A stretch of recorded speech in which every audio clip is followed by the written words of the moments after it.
Welcome to the Revenue Builders Podcast, a weekly show featuring B2B sales leaders and executives. Hosted by five-time CRO John McMahon and Force Management co-founder John Kaplan, the show goes behind the scenes with the people who have been there, done that, and seen the results. If you enjoy our content, please subscribe, rate, and review the show to help us reach more people. Revenue Builders is brought to you by Force Management. We help companies improve sales performance, executing the growth strategy at the point of sale. Find us at forcemanagement.com. Enjoy today's episode. So Matt, first of all, let's talk about this Wild West a little bit that you've gotten yourself into at Fireblocks. Tell us a little bit, you're in crypto. What is crypto? What's Fireblocks? Let's kind of set the stage for what we're going to be talking about today. Yeah, no, thanks, John. So my journey in crypto started in July of 2020.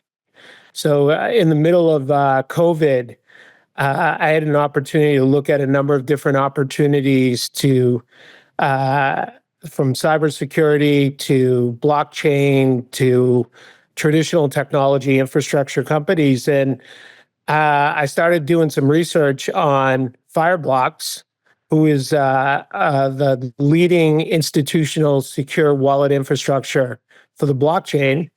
And what I quickly realized by looking at Fireblocks, it was playing in an emerging market. And as I continue to do research about, where Fireblocks sat and where it had an opportunity to make an impact, I realized this market not only was growing, but had the potential to be a disruptor to many markets, traditional finance, the new era of finance, which is being driven through cryptocurrencies and stablecoins. And what I saw this as an opportunity to do something really big. And worst case is, if it failed, it was a great story. And I could take that story on why I joined Fireblocks. So really what Fireblocks is, it sits in this blockchain ecosystem. Blockchain essentially is a technology that enables things like cryptocurrencies and stablecoins to become an asset that can be transferred throughout the world on a 24/7. So if you think about markets today, traditional markets, you can, if I was John, needed to wire you money, and it was Saturday, I couldn't do it because the banks are closed. Yeah. If I had to wire you money because you were having an operation, there was nothing I could do. Now, what blockchain allows you to do, the market never shuts down. And I could transfer a stable coin to you on a Saturday, a Sunday, after hours, and you would get that instantaneously. So just thinking about the efficiency, what that means, is pretty amazing.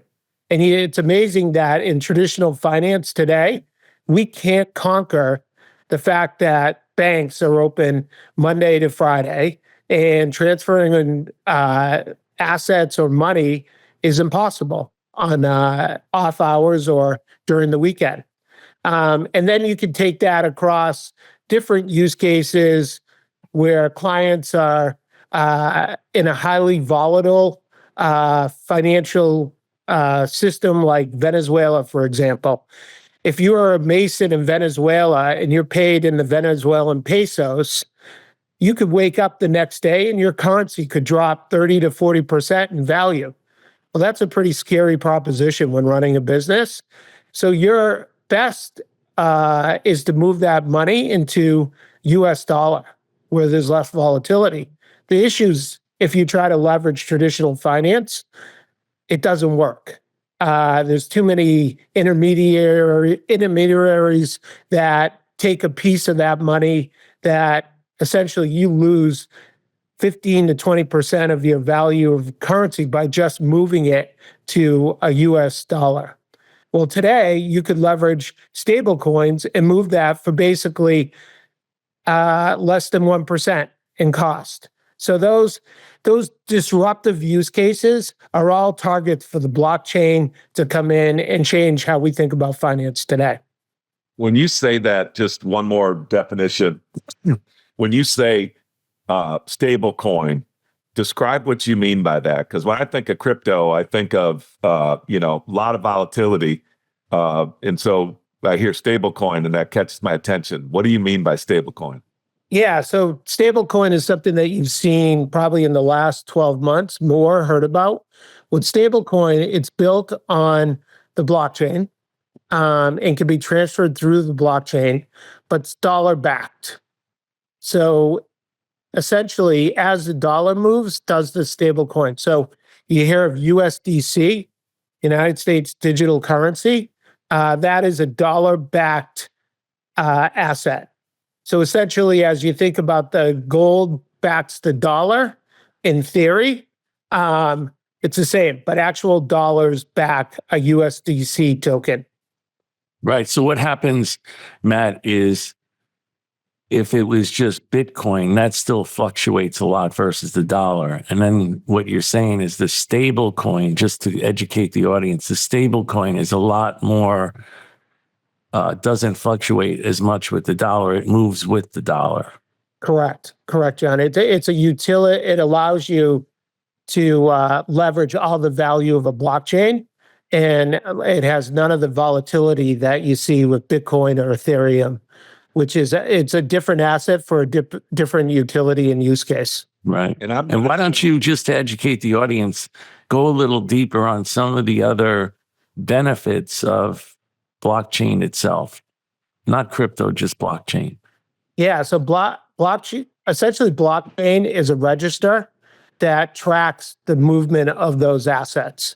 So it's an open view. So transparency of where that asset will travel. And an open audit trail. An open audit trail is like the way that I think of it. Yeah, exactly. So in some ways, applying some of the basic principles of what you've learned throughout the years can be applied to blockchain. But essentially, blockchain to the point, 24/7, the market never shuts down. You can move assets instantaneously across the globe without intermediaries like banks or government regulated scenarios. It's basically an open market for people to move value across the world, similar to how the internet works today in moving information throughout the world, right? It's an open marketplace for that. The challenge you have is how that moves, the complexity associated with that, and the potential risk and security. It has a bit of a brand that a lot of people look at and say, we're not going to touch that, right? Where it's not secure, it's complicated. I'm not going to, buy Bitcoin or Ethereum. I'm not going to hold a wallet. But our generation, thinks about the traditional ways. Your son's generation, John, thinks about it much differently, right? So people are accustomed to using the internet and mobile banking and understand the concept of owning their own wallet. So they're embracing this much more. So generationally, we see the next generation really thinking about it, and it's more natural to them. But just to educate the audience again, sorry, Johnny, just to educate the audience again, Matt, on one hand, you're saying that blockchain is secure because there's a complete and total open transparency and audit trail. On the other hand, you're saying that it's not secure. Well, it's complicated, right? So one of the things that companies like Fireblocks does is takes out the complexity and the risk of moving assets and working with what represents a private key associated with your assets. So that part of it is still evolving. And as that becomes more mainstream and easier to use, you'll see more adoption. So you hear cases where people have lost their private key. Yeah, just recently, right? It's all over the news, Maddie. Just recently, you and I were just talking like a Friday ago. It's like $1 billion in loss on some, right? There was some big. Yeah, so it's very public information. So I'm not saying anything that would get anyone in trouble. So Bybit, an exchange, a global exchange, was recently hacked for $1.5 billion in Ethereum, essentially. So think about that. The North Koreans came in and stole $1.5 billion of Ethereum coins. That's got to be by far one of the largest, hacks and basically robberies that's happened maybe ever. So essentially, you referenced something else about the Wild Wild West. This industry is evolving, and it's evolving rapidly, but there's still a level of immaturity in the industry where with the Bybit hack, it actually occurred because they leveraged what is an open source wallet infrastructure that one of those folks, a company called Safe, which provides a free wallet, was infiltrated by the North Koreans, which then Bybit, as a customer to Safe, was infiltrated, and they, in their normal course of business, were tricked into approving a transaction, what they believed was 30 million, to basically send $1.5 billion to the North Koreans, who then transferred that to, I read last night, like 4,000 wallets, over 4,000. Let's think about this on the Wild Wild West, because our listeners are like, okay, this is really cool. Matt's got an unbelievable background. He's been through enterprise software at some great companies. He makes a decision. Like, when we think about things, Johnny and I talk about it a lot with people when they call us. They're like, we talk about total addressable market. We talk about, is there a buyer? Is there a problem? And so when you make a decision, this is really relevant right now because I'm getting a lot of phone calls about AI companies and how I'd like both of your opinions on this. On an emerging market or emerging technology, how do you make a decision to jump into a company? I'd like to understand the thought process. We typically look at total addressable market. We look at, leadership in a company. We look at, whether there's a buyer who actually has a problem. Just give me some comments, Matt, on how you did it. And then Johnny, what advice do you giving people along these same lines with AI companies and that kind of stuff? So what's the thought process? Yeah, no, happy to talk about it. So it's funny, and this ties back. So during this process, John, I'm not sure if you remember, but we had talked a couple of times. You acted as a reference for a few accounts, and you basically said, go to a company that is a disruptor and solves really critical problems. If it doesn't work out, there's a great story to be told on why you thought this was a good place to go. So John actually gave me advice that he probably doesn't remember, but I definitely took to heart, because before Fireblocks, I went to a company that ended up failing and not making it through COVID. But I didn't really investigate that company as hard as I should. But when I looked at Fireblocks, one of the things that first start off, it was a great product solving a critical problem for that industry. At COVID at the time, hardware wallets were kind of the thing. They were thought to be secure. The problem was people didn't go in offices, and hardware wallets basically didn't work in the COVID world of a decentralized work office. And it didn't work with workflows around approving transactions and things like that. So there was a clear value that Fireblocks could bring to the industry right away. Basically, you needed a wallet like Fireblocks to run your business. Now, what Fireblocks is highly differentiated around things that align to the value drivers, right? So revenue, Fireblocks connected companies together so they could securely transfer assets. And that's how essentially you made money in the crypto world, the crypto financial world. So one, we impacted revenue. Two, we impacted security and risk. And the third was we drove efficiency in the operations. So I quickly realized that we got a unique product that could solve the real problems in the crypto market. What I didn't realize was, or didn't fully understand, is how big is this market? How big could it be? And what I realized quickly was once traditional finance saw crypto native companies as a threat.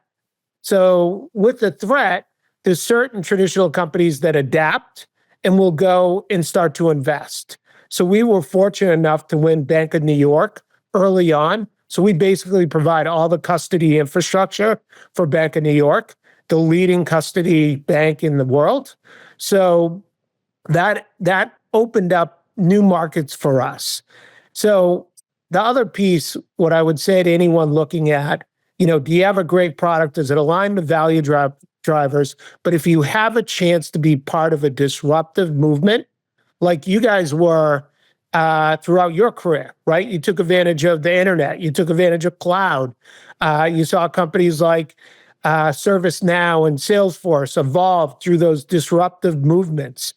Well, blockchain has the opportunity to be as disruptive to the financial industries, and be part of that movement is like a shooting star. If you can be part of it, it doesn't come around very often, but if you can be part of it, it could be game changing. And it really has been game changing in the 4.5 years of my lifetime at Fireblocks. So that was like the initial view of where we stood. For me, it always starts with, the 3 whys. Why does somebody have to buy? And really, why do they have to buy? Meaning, what is the pain, as Matt, pointed out? And is that a major pain? Is it mission critical pain? And then why do they have to buy? I pay attention to the they because I want to know what the use case is and who is the persona that we're selling to. Is this something that they care about high up in the organization or only down low in the organization, right? That's going to tell me a lot about whether or not I want to get involved. The second thing is, why do they have to buy from us? Meaning, are we highly differentiated, to take over this use case and call on this persona? And then finally, which is a big one, is why do they have to do it now? What are the negative consequences of them not moving now? Is it because their competitor moved? Is it because the market's changing? What is the reason that they have to do it now? So then after that, you look at, is this an existing market or is this a brand new market, right? And if it's an existing market and you can be, to Matt's point, a disruptor in an existing market. So let's take like Snowflake. There was the data warehouse market, but you had all the on-prem players. And now here came Snowflake to be a cloud data warehouse, which now gave access to the data warehouse, not just to top executives in companies, but it also gave access to many small companies, to be able to utilize the data warehouse. And then, you look at the TAM, you look at the product, the size of the market, and you look at the product life cycle. Are you entering this market when it's still growing? Are you entering this market when it's decelerating? And as long as that market's there and you can grab existing dollars like Snowflake did, then it's okay. Now, if you're the first person in for a brand new use case and you don't really know who's the persona that you're selling to and you don't truly understand the pains, well, I have a real problem. I mean, there's plenty of technologies that are out there where they're solutions looking for problems, right? And those people end up with a quiver full of arrows in their back. They end up dead. So I think if it's a brand new technology, new market, new use case, you don't know who the persona is, and you can't answer those 3 whys, you're taking a giant risk in joining that company. So the one thing I would add just on that, John, and I agree with you 100%, is when you look at what a crypto native company is essentially built their entire business model around digital assets and crypto. And typically that's through trading or providing custody services. So I quickly found out the core technology for that industry is the wallet. That holds the asset, right? And that also is the key to moving that asset. So those decisions, to your point, are typically made at the C level. The CEO, the founder, the CFO makes the decision on what is the infrastructure that they'll invest in. Because if they make the wrong decision, they lose, as you see, millions to billions of money, of their customers' money, and they go out of business, and in some cases go to jail. And you've seen that in the press over the last couple of years. So that criticality of this infrastructure is really helped fuel some amazing growth. And we became a real, essentially the major player in the crypto native world. The challenge we have, and this is where I know this podcast is going, is how do you take that dominant position and start to go into these new markets that you're going to be potentially a disruptor to how things will work in the future? Yeah. So the big question for me now is, can you use traditional disciplines that we grew up with around the 3 R's, revenue, recruiting, and retention, and we'll go deeper than that. But can the playbooks, let's say, tell us what you've learned about bringing your background, and I'm assuming it worked because you've been doing it for 4.5 years now. Tell us that, let's dig into that concept of how do we bring that traditional discipline to this emerging market world. 100%. So to start, it was the most integral part of why I think we had success. And if you talk to our CEO, I think he would echo this. So we looked at, to your point, okay, we have a great product in a very rapidly growing market. We need to scale the team to meet demand.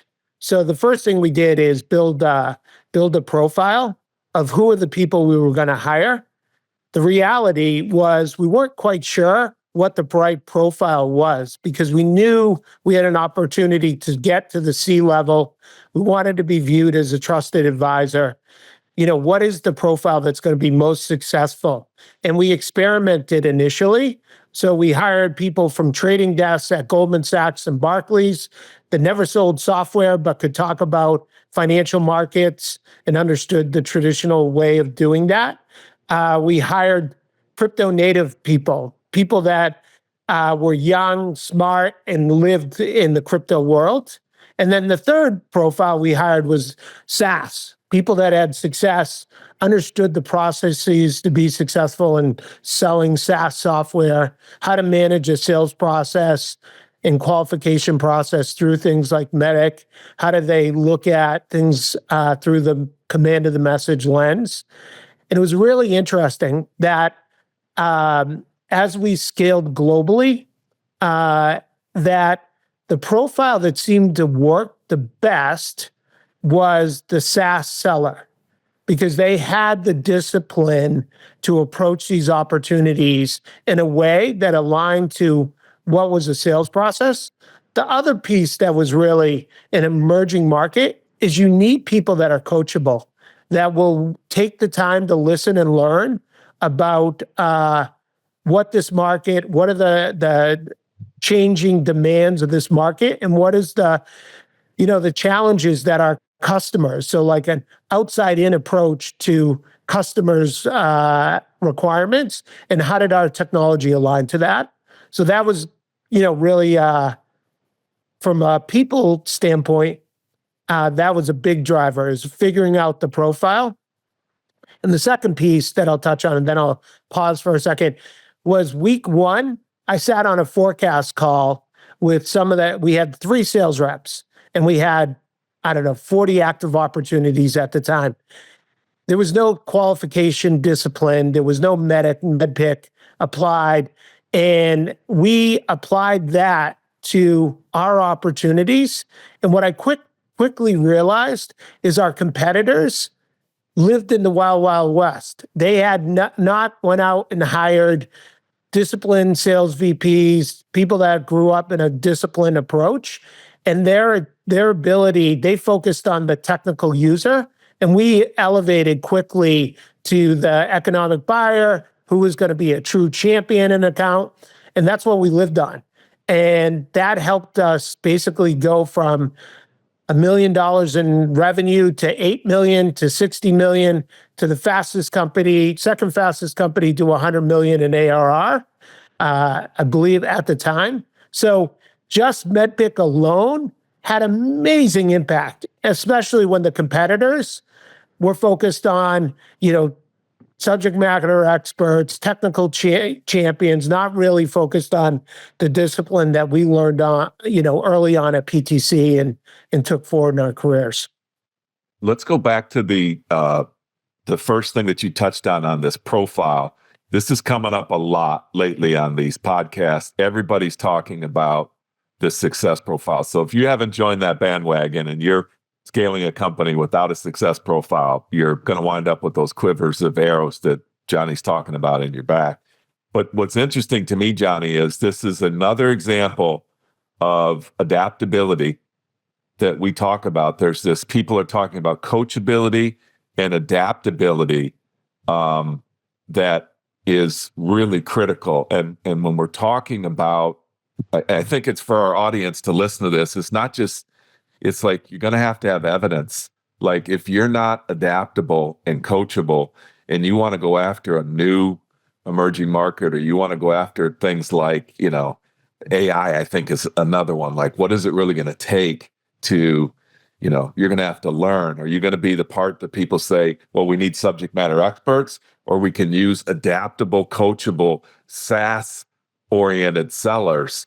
But John McMahon is just another example on adaptability that we're hearing. Yeah, a lot of people go in, especially as leaders. Matt could have went in there as, just thinking, I'm just going to cookie cutter this thing from my last company into this, this new company. And that's not how the world works. If everything was cookie cutter, most of us wouldn't have jobs. So because there is a difference in the persona you call on, the use case, the price points, the pains, the messaging, all that type of stuff, you have to be able to adapt. And if you can't adapt, you're not going to survive. And there's so many people, even to your point, Cap, that say that they're coachable, and then you coach them 3, 4, 5 times, but they never change. They never adapt. And going into these new markets, you have to be able to adapt like Matt has. But it's also being honest, Matt. I want to come back to you on this. It's being honest with yourself. It's like, yeah, I can adapt. I have adapted. I have examples of that, but do I really want to at this particular time in my career? Could you talk a little bit about that? Because that's a big risk for you, like at 4.5 years ago. Yeah. So I look back, 100% on target. So this, I coined it as, does the person have proof points to say they're a passionate learner, right? Can you look at them from their personal profile or their work profile and say, are they constantly looking to learn and challenge themselves to become, experts in the things that they care about and the things that they want to learn? So, what are some of those proof points, Matt? What do you look for?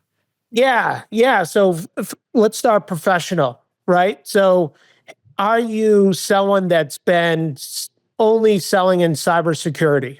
You've done it your entire life. You've gone through CrowdStrike to Zscaler and you stay in that market, right? And you know that market, and there's nothing wrong with that. But are there proof points that you're actually going to go and learn a new industry and apply new disciplines to what's made you successful to that point? So you look at that at professional profile. Have you taken on different responsibilities through your career? Are you willing to take on different challenges? Those are some of the things that I look at. The other piece that I look at is, personally, what are you passionate about? What are the things that you've done, right? So, John, I'll use this from getting to know you. You were passionate about mountain biking, right? And riding a bike and being, an expert mountain biker. You had a full-time job. you had a part-time job working with boards and advising people like myself, but you also took the time to become a great mountain biker. That's an example. One of people that go out and challenge themselves, will learn and take on new things, are indicators, right? And that kind of willingness to take on those new challenges, for me, when I look back, why I think I was able to adapt to this market is I went from PTC, where it was focused on engineering and product manufacturing, to energy management. I took that step, same time you, intelligent energy management, right? Right. You know how many people at PTC said, are you freaking crazy? What the hell is Enernoc at the time? Yeah, right. It was a new challenge for me, right? It was a SaaS delivered intelligence on how we could help companies reduce their energy costs. You and I sat and debated, what is the sales process? Who's the champion? Who's the economic buyer? All of that effort was new muscle, new things that we had to learn. That's what we look for. Does that person have a track record? Do they have, obviously, the core things, track record of success, but are they willing to take on different industries, different challenges? Love it. Love it. Yeah, I think the data, this personal side, I think is really powerful, because the data out there is so clear on this, that the healthiest, physically and mentally, the healthiest people on the planet are the ones who constantly challenge their brains to learn new things. Like, they've proven that all the way up until you die, your brain creates new neurons and actually craves this learning and craves these flow states. So if you're a person that stays and you don't like change, and I'm nothing against it, but there's some people like to stay in the same lane. I think about myself. I kind of stumbled upon this. I took up drumming when I was in my 50s and fishing when I was in my 50s. And people kind of laugh at that and say, yeah, it's because you're throttling down and you're getting ready to retire or whatever. But it gave me so much passion and so much energy, because it was freaking hard. But my brain was craving something hard. And so I love that you're asking questions to people, because if your brain's not craving something hard, you're probably not going to make it in AI if you haven't been in that marketplace. You're not going to make it in crypto or blockchain, because it's going to be hard to learn that. Now, what do you do, Matt, to mitigate some of that risk? Because I know what you do. I know people know we're affiliated with Force Management. You're a multiple time customer. So don't speak at it like it's an advertisement for Force Management, but how do you help people in that journey of learning hard things and applying it to being successful in a new market? Yeah. So early on, we doubled down on development. We built out within Fireblocks. We really focused on, one, teaching people about the industry. And this development, it literally is on a weekly basis that we do group training, team training, individual training, because going into these emerging markets, just like the title, emerging, they're changing on a rapid basis. And we need to embrace development and really taking that as a core part of what we do. So we spend a significant amount of time when someone enters Fireblocks. We take advantage of, their strengths, and we teach them, how we sell, the processes we follow, and we teach them about our impact to the industry through things like proof points, right? We spend a lot of time focused on highlighting and publishing basically wins of the week that then come to a proof point library that then are leveraged, in the concepts and the processes that we want to communicate to the market, to our customers and prospects.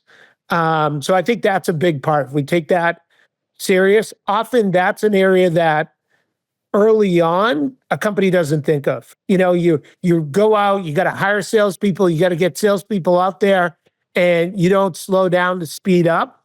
And for us, our CEO is self-taught in this industry. So he's like our mentor of someone that's become self-taught to the point that he's one of 5 trusted advisors that people come to at a point to understand, the why buy Fireblocks, or why buy a secure wallet infrastructure, and why now.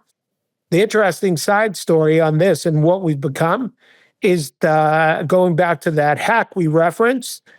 Michael, our CEO, called the CEO at Bybit, and the point he made is, I've had 100 different phone calls today. You're the only call I will take.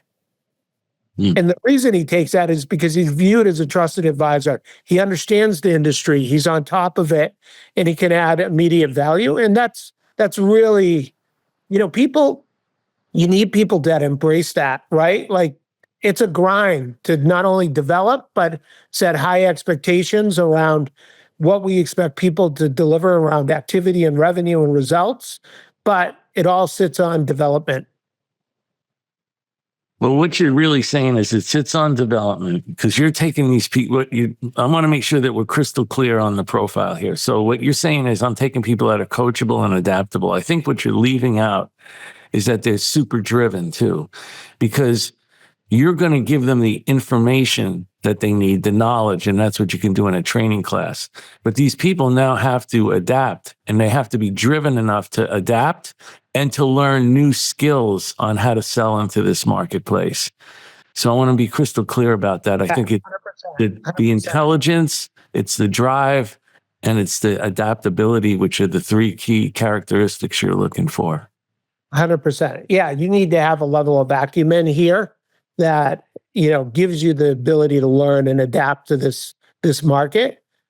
And that also goes back to this concepts that we live on, is really good discovery and good listeners, right? People that can consume that information and be able to align, the things that those clients need to care about. And it may be Fireblocks, it may be a combination of Fireblocks and other solutions, but we want to be that trusted advisor in front of customers. So that I agree with you there, John. So let's bring these 2 worlds together. For me, we just talked about what you need to do as a individual contributor thinking about joining one of these companies. You have to have drive. You have to be this kind of passion around learning and curious. But let's talk about company responsibility, because where these 2 worlds meet, I always tell this to company leaders. Your job is to provide the knowledge and skills which enable you to create a culture of just incredible momentum in a company. I've seen Johnny do it at least 5 times as he's been a CRO out in the marketplace. But you have to decide the knowledge and the skills that are required for these individual contributors to be successful. So you got to put a lot of energy into that. What knowledge are they going to need? What top skills are they going to need? And then you got to develop the crap out of them. You can't just assume that these folks are going to come to you and whatever knowledge and skills that they had from previous positions are going to be applicable in the environment that you're like the best way to say it is, everybody loves to be led, provided you can take them to a place they can't get to on their own. And that's the best fit when you have those characteristics of that individual contributor and then the characteristics of a company that says, I'm going to feed that personality with the knowledge and the skills and allow that to create a culture. That's what makes companies grow. Do you agree with that, Maddie? Yeah, no. And I mean, we've done the investment, right? We've taken these driven, smart people that are learning the market, and we've put it over that proven processes like MEDDPICC, like command of the message, that allow them to formulate their knowledge into a consumable way that drives results. It really does. It's a much more mature approach to how we engage clients. And I think it also has helped create this rallying cry internally with the company on how we think about an outside-in approach. And from product to marketing to sales to our customer success team, working together and embracing kind of this idea of how we engage, how we impact clients, and how we solve meaningful business problems for those clients. But that's embraced. Again, things that we did was MEDDPICC. We enforced, John, I don't know if you know this or not, I think I bought over 40 copies of Qualified Sales Leader. That book sits in Singapore, Japan, Australia. We scaled partially because of this disciplined process. So Qualified Sales Leader, recently invested in Force Management, Command of the Message. All of that is taking us to the next level so we can capture this next wave of the market, which is, traditional finance, banking, and payment companies. For those who don't know, I think you must be living under a rock if you don't know, but just in case, Maddie's referencing the wildly successful book that John McMahon wrote a couple of years ago. I think you now have it in the audio version, Johnny. It's called The Qualified Sales Leader, and it's on every desk of every executive that I've talked to in the last couple of years. So if you haven't gotten that, go out and get it. And now it's in the audio version as well. So you got no excuse. Excuse department is closed. Yeah, it's a book that, John, what I love about it, it speaks not just to leaders, but to the individual contributors. Yeah. They don't get as much value because they start to really compare themselves to the characters in the book and question the fact of what type of seller they really are. So, No, I called it the Qualified Sales Leader because I felt like the first line manager has the most impact on sales reps. But at the end of the day, and I thought if I aim it towards the first line sales manager, I'll tell them what to do. But in reality, I'm telling the sales reps what they really need to do to be successful. 100%. And to the point that we're talking about here, it all comes together. For me, it comes together at these kind of three levels. There are responsibilities that any company has, and I call it the ICP, ideal customer profile. The Johnny calls it the 3 Whys. Force management will take it down to the next level of what problems do you solve? How specifically do you solve them? How do you solve them differently or better than anybody else? And where have you done it before? And then the company also, who's doing what when, based upon how that buyer buys. Then who's doing what when in the sales engagement model, that a company owns that. And then sales leaders take, and obviously they own the financial plan and targets and that kind of stuff. Then the management, the sales management team takes that and creates this rhythm around owning the number, attracting and retaining top talent, and voraciously qualifying on that number. It's kind of like that's their kind of management operating rhythm. And then I tell the individual contributors, like, you own the number. You have to run your territory, your assignment as if it's your franchise. And then I say you got to do a couple things. You got to attach to the biggest business issue facing your customer, and you have to influence decision criteria with your differentiation. When you wake up in the morning, get out of bed, like that should be your top focus. And I think that companies kind of get lost. They're like, whose responsibility is whose? Maddie, what's been your experience with that? Yeah. So I think when everything you said, John, I think back to the fundamentals, right? All you're saying is the fundamentals that we need to be good at. And that applies to business, it applies to athletics, it applies to, anything in your life. If you follow the right fundamentals, you'll drive results. I'll tell you one of the things that is a challenge in an emerging market, and something, it goes back to discipline, is there are a lot of shiny rocks to go chase, right? So you can easily get pulled into opportunities that if you don't apply the true fundamentals, the basic thing, is it a need to have or a nice to have? Is there clear 3 W's associated with this?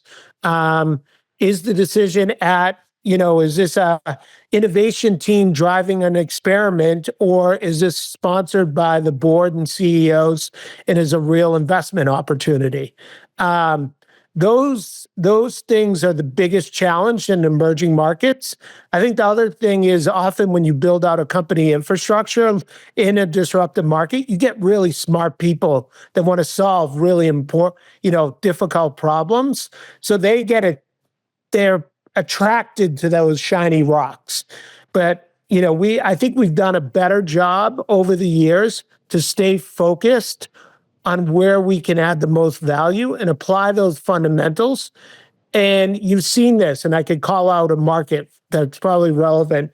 So you heard about NFTs and the Web3 movement. Well, at the end of the day, the NFT has, dropped 90%, that market opportunity. And that was a shiny toy, because what NFTs didn't need is the things that Fireblocks does really, really well, is security, scalability, connectivity in the business. And we were attracted to that at the time, a little because the market had crashed and we were concerned where the market, we needed to create revenue. We needed to live up to a larger valuation. But we learned quickly that was fool's gold. And chasing fool's gold lead to, bad situations. People lose jobs. Companies don't hit numbers. So that's something that, we try to really be thoughtful in how we approach these markets and make sure that we leverage the fundamentals. Yeah, I think that I'm in a lot of conversations today in some of these. It happens a lot in the startup world, and I'll be talking to a CRO or somebody who's been brought in to be like the future CRO, and they'll be telling me things like, I've got to come up with like where we're going to go place our bets, and I'm like, wait, what are you talking about? Like your company needs to make an aligned decision about what an ideal customer profile is going to look like and some type of maturity journey on that. And I think sometimes CROs or leaders of sales in these startups, they either sign up for stuff that they shouldn't be signed up for, or they're telling people they can do that. And to a technical founder, that sounds great, who doesn't have any sales experience. And then all of a sudden, I get a phone call 3-6 months into this, and they're like, we have no sales discipline. And it all began because there was no agreement on what they were going to do, like what they were going to go after and build a plan around it. How do you avoid that? Yeah. So, here's the truth. So I've been blessed by having great mentors in my life. And, again, I'll reference a story that people that I often tell to other sales leaders, my leaders, other CROs, heads of sales that I meet, is the day at CloudLock that you and I took a walk, which taking a walk with John McMahon as a board advisor can be a very scary event as a head of sales. It could be the last day of your job. Yes. So you may remember this on a cold, snowy day in Waltham around the watch factory. Yes. He turned to me and he said, Matt, what's the number one responsibility that you have? And at the time, I gave you an answer that wasn't, there were a lot of good points, but it wasn't exactly what you wanted to hear and what you wanted to get across in the message. You said, Matt, your job is to figure out how to get to the number. And that's your number one. Your job is not to build an enterprise sales team. It's not to build a SMB team. It's to build the right team to hit the number, or it's going to be someone else's problem. And I took that advice from that point, which was like 2014 or something in that range. And I've carried that forward in everything I do, is ask the question, for any sales leader, your job is to figure out hitting the number and making sure you're calibrating your resources that you hit the number, because that's foundation to our jobs as sales leaders. What's difficult in the emerging market is the calibration question.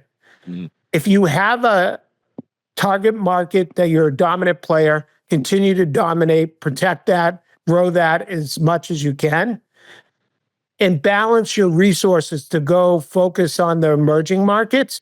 Because if you over calibrate to the emerging markets and you don't hit your number, you got a problem, right? And there's going to be, the CEO is not going to tell you that, but the board will, and the results. And that's something that is really difficult for a manager, because at the time when we had that conversation, I was convinced that our guiding light was to build an enterprise team.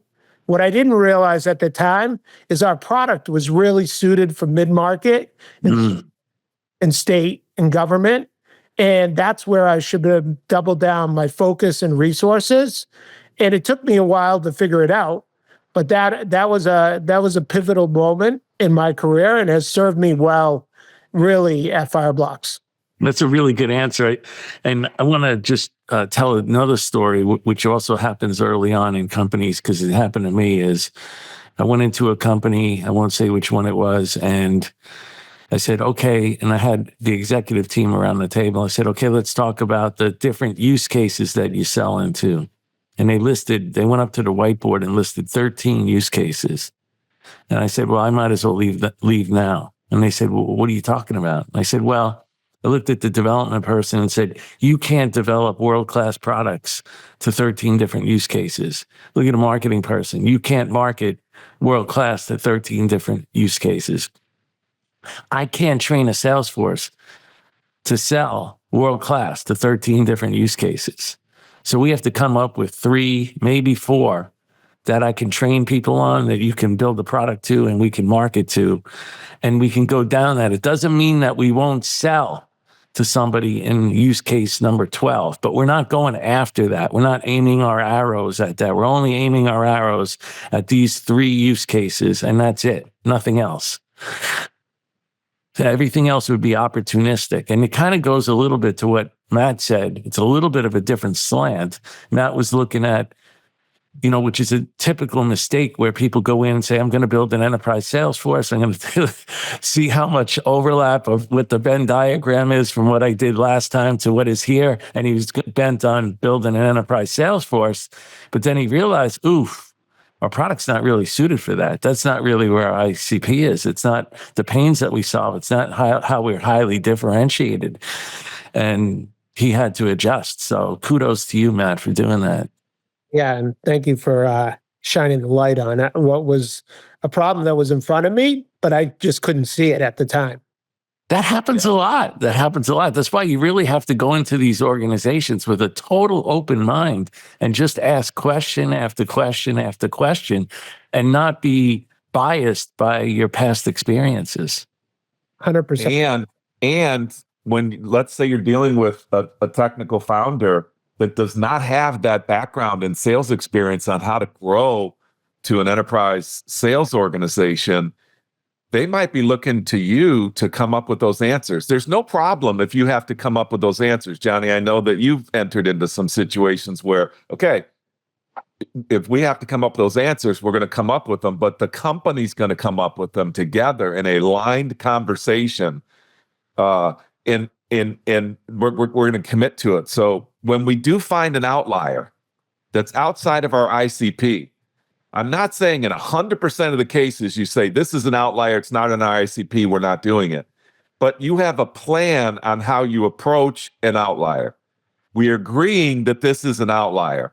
And then it takes different kind of thought process and mentality because it is an outlier from our traditional ICP. And as long as you're all aligned behind that, and 99% of the time you're in your ICP, you're in great shape. But if you're listening to this right now and you can't go into something that says, this is an ideal customer profile, I know how to scale from this, I know how to message to this, I know how to train to this, I know how to forecast to this. If you don't have that and you're operating right now, you're in dangerous water. Yeah, no, 100%. I think of 2 things, and I could probably pick out a number of different examples. Like, to your point about alignment, John, if you get into a sales campaign with a lot of times your best sales rep and your most valuable resources, and you're not aligned as a company behind that, and you go spend 6, 12 months on trying to win a campaign, and that you end up losing the campaign because the company says, we're not going to support that use case, so we're not going to build in the product what that client needs. You know what you do? You not only lose an opportunity, but you lose those resources. It's a culture killer in an organization. Mhm. So I try to find those opportunities and chasing what I call fool's gold and try to cut them off of the path or get the alignment that we need that validates going after that opportunity. And more often than not, you say no. And it's 100% better when you say no early.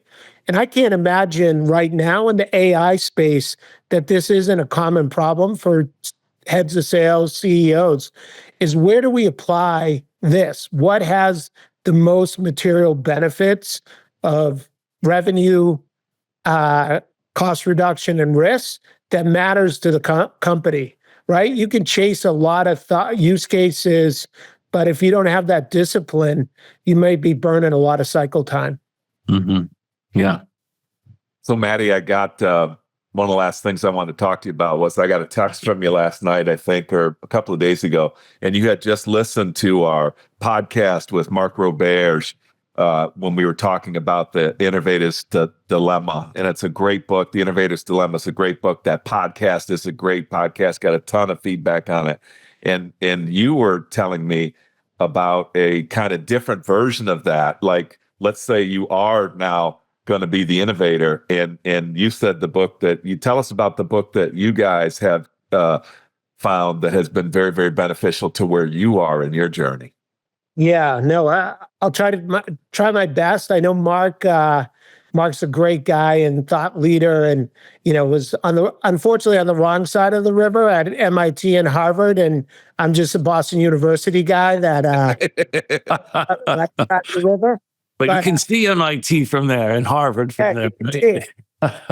Especially if you're in one of the high floors of the dorms. Exactly. But in all seriousness, I think you guys know Geoffrey Moore wrote Crossing the Chasm. Yes. Fantastic book. But also Inside the Tornadoes, the second book that after Crossing the Chasm, and that's a great book by Geoffrey Moore. Yeah, that's actually the book that we embrace where we're at, Inside the Tornado. And where Fireblocks is really in this concept of the bowling alley. John, you read the book, obviously. So when a startup gets into a market, they have, especially when they have the fortune to dominate a market and take incredible market share, that is a great foundation. But often that initial market is not big enough to achieve the outcome and results that you need to get to. So you need to think about why you dominated that market and then look for those adjacent markets to go after. So why we dominated and became the leading self-custody wallet in crypto native was security, business connectivity, and the product and the company scale around making companies successful. So we built out enterprise scalability with the product, a customer support structure to support customers globally. And really, we're applying that discipline to these traditional markets, which with the recent election have really opened up. Trump opened the door, is pulling back and rewinding a lot of the regulation that really crippled the market, which is, yes. And once the US market opens up, the global markets need to now move at a different pace. When US is shut down, global markets can take a long, drawn-out process to make decisions. So what we're seeing in the market, in these traditional markets, these adjacent markets, is activity that is like 5x what we saw just 6 months ago. So we had, the largest financial organizations coming into the Fireblocks North American headquarters in Manhattan. And what we see is C-level people showing up at our office and saying, what do we need to do to get into this market? Where should we start? What do we need to consider in regards to support, structure, technology? And we're really taking advantage of being that thought leader with these adjacent markets. So anyone who's in this kind of emerging, growing, rapid growth stage, I would highly recommend Inside the Tornado. There's a lot of lessons learned. As Winston Churchill said, if you fail to learn from the mistakes of the past, you're doomed to make the same mistakes. So that book is really aligned to that kind of concept, highlighting some of the success age companies like Sony, HP, and Microsoft, but it's really relevant, and I think relevant to a lot of the challenges and things that we need to do in these kind of disruptive emerging technology opportunities. Sorry for mentioning that book before you did, but when you mentioned Crossing the Chasm, I thought of Inside the Tornado. So sorry about that. It is a great book, though, isn't it? And it talks to amazing stories about amazing companies. And what's interesting about some of those scenarios like Sony and HP and MS is, they've had some of the challenges that some of the companies they disrupted and replaced had. So it's a really relevant, interesting story, and something our team looks at. Right? Do we have the right differentiation? Do we have the right things to provide the same types of results in these, what could be significantly bigger markets than we started with? Yeah, also in your existing market, I always thought, when development is telling me what enhancements they're going to make, I always thought, well, tell me how that enhancement is going to extend our current differentiation or create new differentiation versus the competition, and solve the customer's problem in a meaningful way so I can quantify the benefits in a cost justification. If it's just a feature for feature's sake, why do I really need it? Because it's not solving a customer problem. It's not extending my competitive differentiation. It's not allowing me to quantify the benefits so I can drive a higher price point with my customer and create more value for my customer at the same time. 100%. We see that in our market. We have over 2,000 customers today. So it's an annuity, right, that we can leverage. If we do it right, we can expand our wallet share within those clients significantly. But to your point, it's not about developing features. It's about navigating to new use cases, providing more value. For us, in our core market, we're seeing quite a bit of, the revenue mix is starting to expand on the upsell and expansion side quite a bit. So, 100% agree. It needs to be applied to the core market also. Matt Maloney, Boston guy. Great job. Boston University linebacker. Look at you now, bro. Look at you now. Good job, buddy. This is and like I said, guys, John, you and I met, our point was a reference call at Nitro in Clinton, Massachusetts. And that's the first time I talked to you, when you were running Europe and needed a rock star reference for Nokia. And I really appreciate the time since that first training at PTC. And I'm glad we were able to get command of the message in Fireblocks. And John, from your mentorship and as a board advisor and a friend here, I truly appreciate the guidance and wisdom that you've provided over the last 5 years. So let's go get an outcome. I need to get a house in Naples. No, you don't. No, you don't. You can just stay at McMahon's. It's got a hologram TV. It's got a walk-in fireplace. He's got more room. Matt, I actually thought when he sent me a link to it, I actually thought it was a freaking hotel. And that's a true story. You don't need to do anything. Go stay with him. Yeah. Now, Cap's never been known to exaggerate, just so we're really on a level playing field. Don't make a link to your place in the show notes, brother. Couldn't wish for a nicer guy and a better guy and a more genuine guy than you for you to have success. Really wish you nothing but the best. Thank you so much for doing this, Matt. Really appreciate it.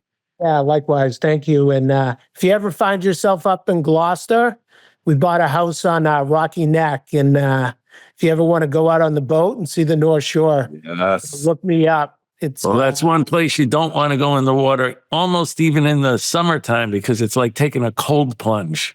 Exactly. Water's so cold. Yes. Well, let's look forward to staying in touch. And thanks for including me in this amazing podcast. Awesome, buddy. And thank you for all of our listeners to listening to another episode of The Revenue Builders. Thanks for listening to today's episode. Be sure to check us out at forcemanagement.com.